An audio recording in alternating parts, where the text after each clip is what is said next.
প্রশান্ত দা।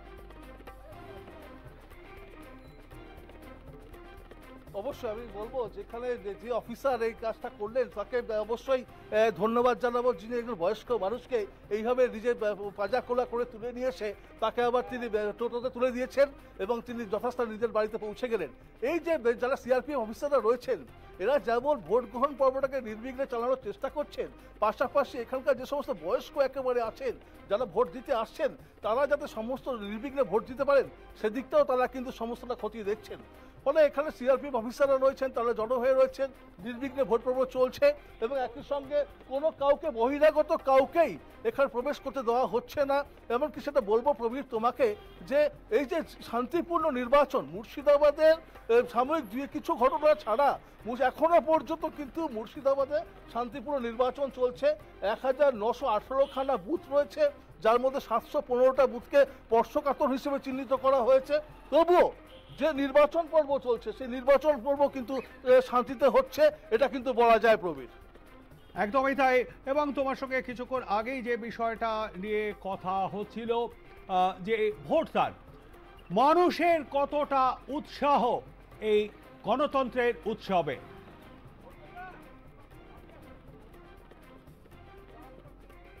অবশ্যই তোমাকে বলি, তোমাকে চিত্রটা দেখিয়েছিলাম এখানে মহিলারা যেভাবে লাইনে দাঁড়িয়ে আছেন, বয়স্ক মানুষ যেভাবে আসছেন এবং বয়স্করা ভোট দিয়ে তারা আসছেন, প্রত্যেকে নিজের ভোট নিজে দেবেন এরকমই একটা কিন্তু এই ভোট উৎসবে কিন্তু তারা মেতে উঠেছেন। ফলে পুরুষদের থেকে মহিলাদের লাইনটা কিন্তু সব থেকে বেশি চোখে পড়ছে। পাশাপাশি এই সমস্ত মহিলারা রয়েছেন তারা কিন্তু সকলে ধৈর্য ধরে লাইনে দাঁড়িয়ে আছেন এবং ধীরে ধীরে কিন্তু ভোট গ্রহণ পর্ব চলছে। ফলে একটা যে ভোট উৎসব সেই উৎসবে তারা সামিল হয়েছেন এটা বলা যায়। ফলে সেই উৎসবকে সামনে রেখে তারা কিন্তু নির্বিঘ্নে ভোট পর্ব চলছে এবং ভোট গ্রহণ পর্ব চলছে এবং মানুষও কিন্তু স্বতঃস্ফূর্তভাবে ভোট দিচ্ছে, সেই চিত্র তোমায় তুলে ধরলাম প্রবীর।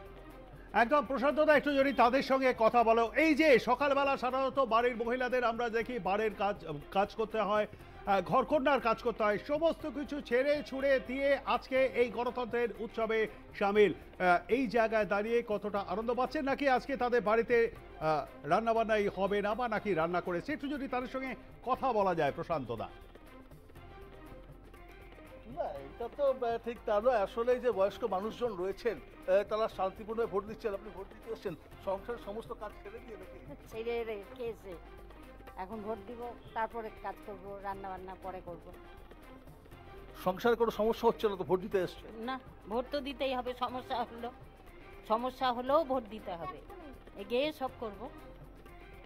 কেমন লাগছে ভোট দিতে যে লোকসভা নির্বাচন? হ্যাঁ ভালো, ভালো লাগছে।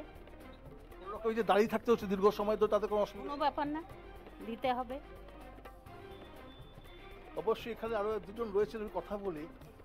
ভোট দিতে এসছেন, কেমন লাগছে? অবশ্যই ভালো লাগছে, বাড়ির সমস্ত কারণ এটা আমাদের অধিকার, আমাদেরকে দিতেই হবে। তার জন্য যতই সময় নষ্ট হোক তবুও আমরা দেব। ভালোই লাগছে, আমার তো প্রথমবার এবার, তো ভালোই।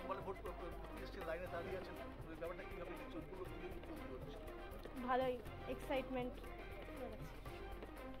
অবশ্যই প্রবীর, তোমাকে যেটা বলবো যে এখানে কিন্তু নতুন ভোটারকেও আমরা পেলাম, একজন যিনি ভোটের লাইনে দাঁড়িয়ে আছে, প্রথমবার ভোট দিতে এসছে।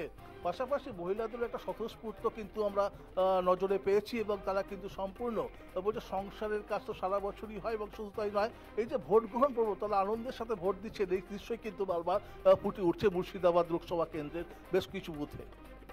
ধন্যবাদ প্রশান্ত দা। কথা বলছিলাম আমাদের অ্যাসিস্ট্যান্ট এডিটর প্রশান্ত দার সঙ্গে। আমরা আবারও পরবর্তীকালে প্রশান্ত দার কাছে যাব এবং আরও বিভিন্ন বুথে তিনি করবেন আজকে সেখানে। তবে এই মুহূর্তে আমরা চোখ রাখবো আরও একটা গুরুত্বপূর্ণ খবরের দিকে।